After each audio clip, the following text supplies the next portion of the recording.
Dear students, आज की इस वीडियो में I will be taking some numericals on intensities of maxima and minima, particularly in interference बेटा।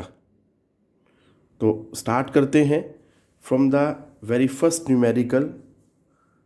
क्या कहता है फर्स्ट न्यूमेरिकल, देखें। Two plane monochromatic waves propagating in the same direction with amplitudes A and 2A by differing in phase by pi by 3 superimpose. Calculate the amplitude of resulting wave. वो simple सी बात कह रहा है बेटा, दो plane monochromatic wave हैं, एक का एम्पलीट्यूड ए है तो उसका हमने एम्पलीट्यूड मान लिया ए, और दूसरे का एम्पलीट्यूड है 2A। लो जी, that is this one. Clear? क्योंकि हमें पता है हम एम्पलीट्यूड्स को स्मॉल ए और स्मॉल बी से इंडिकेट करते हैं, और जो फेज डिफरेंस है दैट इज पाई बाई 3। ठीक है जी, उसने साफ साफ लिखा है कि फेज जो है पाई बाई 3 है। वो सुपर इम्पोज करती हैं आपस में ये दोनों वेव्स। अब जब दोनों सुपर इम्पोज करेंगी तो बेटा जी एक नई वेव बनेगी, उसका एम्पलीट्यूड पूछा है उसने। तो हमें पता है रिजल्टेंट वेव का जो एम्पलीट्यूड होता है that is given by square root. अंदर क्या होगा स्क्वायर रूट के? Square of amplitude of first wave plus square of amplitude of second wave plus 2AB cos of phi. Clear? ये सारी वैल्यूज आपको पता है, यहाँ पे वैल्यूज डालो, आंसर आ जाएगा। A square plus 2A whole square plus 2A cos of pi by 3। Pi by 3 मतलब 60, cos 60 sin 30 के बराबर होता है, दैट इज इक्वल टू 1/2। तो वैल्यू डालेंगे तो क्या हो जाएगा, देखो जरा। ए स्क्वायर प्लस 4A स्क्वायर यहाँ से प्लस इतना जो है वो क्या बन गया 4A स्क्वायर, बट यहाँ पे cos पाई बाई 3 की जो वैल्यू है 1/2, 2 से 2 कैंसर हो जाएगा 4 ट्रू के टेबल पे, और ये आ जाएगा हमारा 2A स्क्वायर 4A स्क्वायर और 1A square that is √7A square. तो मतलब √7 into A। So this is the amplitude of the resultant wave. Now we move to the second numerical. देखते हैं सेकेंड न्यूमेरिकल क्या कहता है बेटा जी।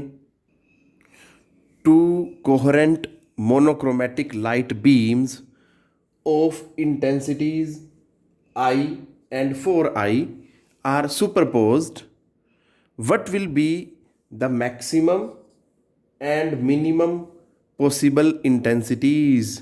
मतलब मुझे क्या निकालना है, एक तो I मिनिमम और एक I मैक्सिमम निकालना है बेटा जी। गिवन क्या क्या है, फर्स्ट सोर्स की इंटेंसिटी आई है, मतलब I1 की वैल्यू क्या होगी I, और सेकंड जो सोर्स है I2 उसकी इंटेंसिटी है 4I। क्लियर बेटा? वो कहता है कि मैक्सिमम और मिनिमम जो इंटेंसिटी है वो कितनी हो सकती है अगर ये दोनों जो कोहेरेंट मोनोक्रोमेटिक लाइट बीम्स जो हैं अगर वो सुपरपोज्ड करें, मतलब इंटरफेरेंस जब होगा तो मैक्सिमम इंटेंसिटी क्या होगी और मिनिमम इंटेंसिटी क्या होगी। तो उसके लिए पहले मुझे रिजल्टेंट जो वेव है उसकी इंटेंसिटी का एक्सप्रेशन पता होना चाहिए।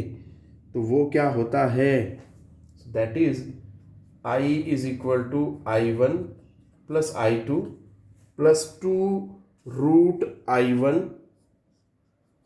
I2 into cos of phi. cos phi root से बाहर रखना है, ये हमेशा याद रखें। ठीक है बेटा?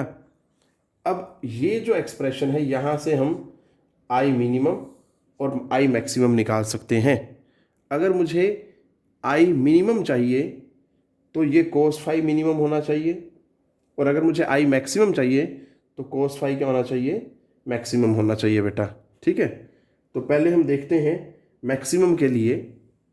सो when phi is equal to 0, अगर फाई की वैल्यू 0 रख दी जाए तो भैया cos 0 इज इक्वल टू 1 होता है बेटा।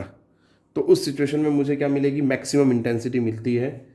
और मैक्सिमम इंटेंसिटी के लिए क्या बन जाएगा result, I1 plus I2 plus 2√I1 I2। Clear है बेटा? इसमें वैल्यूज डाल दें I1 I2 की, तो क्या आता है देखो, I1 की वैल्यू है I, I2 की 4I प्लस 2I मल्टीप्लाई फिर 4I, तो ये हो गया 4I², ऊपर बट स्क्वेयर रूट है तो दोनों का खत्म हो जाएगा स्क्वेयर रूट, और क्या हो जाएगा 2I आ जाएगा बेटा। तो फाइनली क्या हो जाएगा, I प्लस 4I प्लस यहाँ से क्या आया 2I और 2 4I। सो I मैक्सिमम जो हुआ आपका वो क्या हो गया, that is 9 times of intensity of first source. Clear है? अब हम बात करते हैं मिनिमम इंटेंसिटी की। तो बेटा जी मिनिमम इंटेंसिटी के लिए फॉर आई मिनिमम, तो ये जो कोस फाई है ना बेटा, ये इसकी वैल्यू क्या होनी चाहिए, इसमें पहले फाई की वैल्यू तो होनी चाहिए पाई। ठीक है बेटा, मैं यहाँ लिख देता हूँ, फाई किसके बराबर होना चाहिए, पाई के बराबर होना चाहिए। तो कोस पाई क्या होता है, -1 होता है। तो यही जो एक्सप्रेशन बन जाएगा फिर आई मिनिमम के लिए, that will become I1 plus I2। जब यहाँ पे कोस पाई रखेंगे, कोस पाई की वैल्यू क्या होती है -1, so that will give us -2√I1 I2। Clear? बस इसमें वैल्यू डालते जाओ, आंसर आ जाएगा। I1 की वैल्यू I है, I2 की 4I है, -2 रूट के अंदर I इंटू 4I। तो यहाँ से आपको क्या मिलने वाला है, 2I मिलने वाला है। तो 2 2 ज़ा 4, सो I plus 4I minus 4I cancel. So I minimum जो है आपका क्या हो जाता है, that is simply intensity of the first source. ठीक है, जो फर्स्ट जो लाइट बीम थी जिसकी इंटेंसिटी आई थी, उसी के ही बराबर क्या हो जाती है, मिनिमम इंटेंसिटी हो जाती है। So let's have a look on another numerical, the ratio of intensities of minima to maxima in Young's double slit experiment is 9:25. Find the ratio of width of two slits. देखो बेटा given क्या है, वो कहता है minima to maxima का ratio दिया हुआ है बेटा इंटेंसिटीज का, दैट इज 9:25। ये गिवन है और हमसे पूछ क्या रहा है, ratio of width of two slits, मतलब W1/W2 पूछ रहा है। अब जरा ध्यान से देखें बेटा, जो रेशियो ऑफ विड्थ होता है that is equal to square of their amplitudes. ठीक है बेटा, जैसे विड्थ फर्स्ट स्लिट की है तो फर्स्ट स्लिट के एम्पलीट्यूड का स्क्वेयर, और ये सेकंड की है तो सेकंड स्लिट के एम्पलीट्यूड का स्क्वेयर। मतलब अगर मुझे ये निकालना है तो उसके लिए मुझे ये चाहिए, या मैं सिंपली ये बोलूँ कि A/B का होल स्क्वायर चाहिए भैया, एक ही बात है। ठीक है, तो स्टार्ट करते हैं यहाँ से, गिवन से, ये तो हमें निकालना है। क्लियर? तो I मिनिमम और I मैक्सिमम, तो बेटा जी I मिनिमम और I मैक्सिमम का आपके पास एक्सप्रेशन होता है एम्पलीट्यूड की टर्म में। तो वो होता है I मिनिमम क्या होता है, A-B होल स्क्वायर, और I मैक्सिमम क्या होता है, A+B होल स्क्वायर। अब इसकी जो वैल्यू है 9/25 है बेटा। अब अगर मैं इस स्क्वायर को हटाना चाहता हूँ तो दोनों तरफ क्या कर दूंगा, मैं स्क्वायर रूट कर दूंगा, और क्या आता है देखो जरा, A-B A+B whole square is equal to 9/25 है। लो जी, तो स्क्वायर से रूट कैंसिल, इधर क्या आ जाएगा देखो, A-B divided by A+B is equal to 3/5। ठीक है बेटा, अब मुझे A/B चाहिए किसी तरह से। ठीक है, यहाँ पे आप क्रॉस मल्टीप्लाई ना करें, आप क्या करें, न्यूमरेटर को भी B से डिवाइड कर दें और डिनोमिनेटर को भी B से डिवाइड कर दें। तो क्या मिलता है बेटा, इसको थोड़ा साफ कर देते हैं, तो दैट इज 3। क्लियर दिखाई देगा? तो बेटा न्यूमरेटर और डिनोमिनेटर दोनों को ही B से डिवाइड किया, तो a by b minus 1 divided by a by b plus 1 is equal to 3/5। अब आप क्रॉस मल्टीप्लाई करो तो क्या मिलता है देखते हैं बेटा जी। 5 into a by b minus 1 is equal to 3 into a by b plus 1। अगर इसको सोल्व करते हैं तो 5a by b minus 5 is equal to 3a by b plus 3। a by b वाली टर्म्स को एक साइड में ले आओ, इसको उठा के इधर ले आए, इसको उठा के उधर ले जाएं। ठीक है जी। तो क्या आ जाता है, ये इधर आके प्लस हो जाएगा और ये उधर जाके प्लस हो जाएगा।